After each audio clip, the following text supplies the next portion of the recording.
If you've ever explained to your manager the real reason you left your last job, admitted you're still figuring out part of your role, or let it slip that you think a project at work is a mistake, you need to hear this. None of that felt risky in the moment. It felt like honesty. But that information doesn't evaporate once it leaves your mouth. It sits in your manager's head and quietly shapes every call they make about you after that. Most people never connect the dots. They just notice months later that they got skipped for the project, or their name showed up on a list they never expected. There are 12 things you should never tell your manager once you've been hired, no matter how easy the relationship feels. I'm walking through every one of them today.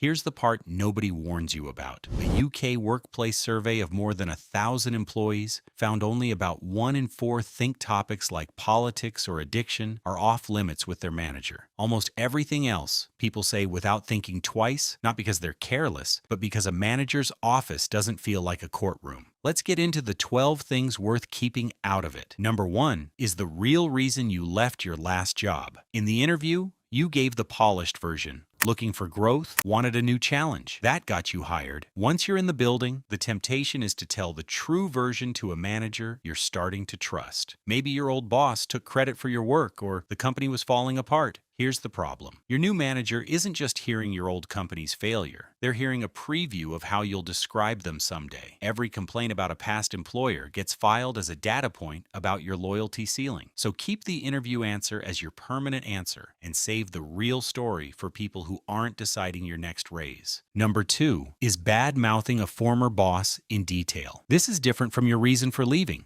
It's the specific stories. The manager who screamed in a meeting, the layoffs handled over email. It feels like bonding, but your manager is quietly running a test. If you'll describe your last workplace this openly to someone you've known 3 months, they start wondering what version of them you're building for your next employer. Keep the specifics for people outside your reporting line. A summary sentence is fine. The story with names and dialogue isn't. Number 3 is which coworkers you genuinely don't trust or respect. Maybe one cuts corners or takes credit that isn't theirs, and you've said as much to your manager in a private one-on-one. It reads as loyalty to the team's real standards. Here's what your manager files it as instead: a data point about your politics, not your judgment. Next time there's a cross-team project, they quietly keep you two apart, not because they investigated who was right, but because managing around friction is easier than resolving it. You become someone carrying a grudge, and grudges don't get invited into the room where the next alliances are built. If you're finding this useful, hit subscribe, because I go through this kind of quiet math every week. So raise a documented concern through the right channel if it's actually affecting your work, and keep the commentary for people outside the org chart. Number 4 is your skill gaps, the parts of the job you're still learning.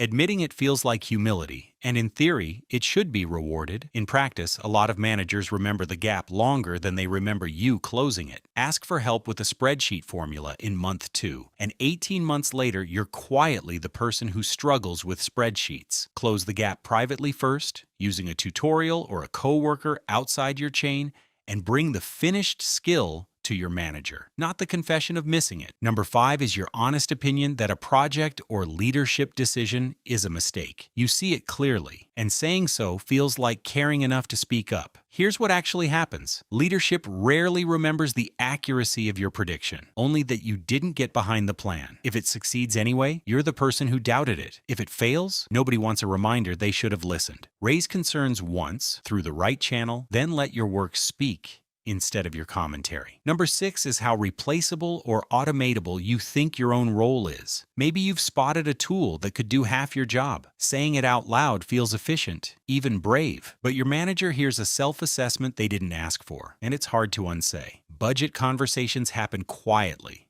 without you in the room, and a role someone has already called replaceable is an easy line to cut when the spreadsheet gets tight. If this is landing, tap the like button. It genuinely helps this reach more people. If you spot inefficiency, pitch the fix and become the person who builds the better system, not the one who talks themselves out of a job. Number 7 is near misses you self-report beyond what's required. Catching your own error before it causes damage is good instinct. Announcing everyone, even the ones nobody would have noticed, is different. Each disclosure feels like transparency, stacked over months. They build a mental file where you look less careful than your actual track record shows. So fix what needs fixing, disclose what affects someone else's work, and let your output tell the story instead. Number 8 is your real working hours, when you're actually online and when you're not. Maybe you work best at 10 at night and log off by 4. Mentioning it feels like transparency. What your manager often hears is a schedule they now have to manage around, one that reads as less available even if your output is identical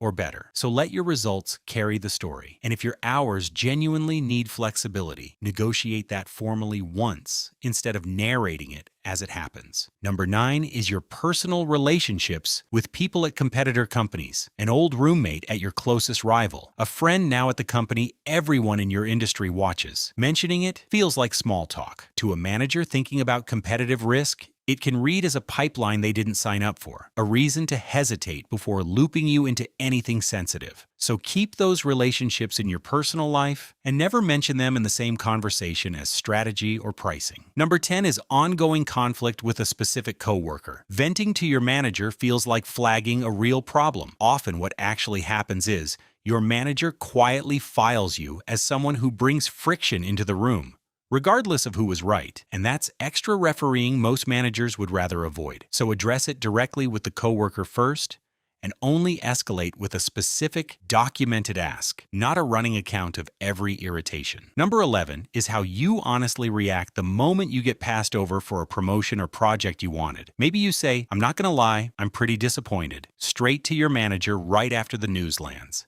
It feels like proving you're human. Here's what it actually does. Your manager isn't just hearing disappointment, they're quietly pricing your reaction for next time, deciding whether to tell you early or late in the next round. Some respond by protecting themselves first, sharing less about the process going forward. And if they're weighing you against someone who took the same news with a flat, professional, got it, appreciate the update, that person reads as lower risk. So keep the raw reaction for someone outside the reporting line and bring your manager one clean, forward-looking question instead. What would it take next time? And number 12 is what you honestly believe about the company's mission or culture. Maybe you don't buy the values statement on the wall. Keeping that to yourself can feel like faking it. But the moment a manager senses you don't believe the story the company tells about itself, they start routing around you for anything that needs a visible believer: the culture committee, the onboarding panel, the project that needs someone to sell it internally. None of it gets explained as punishment. It just quietly goes to someone else. So you don't have to believe the mission statement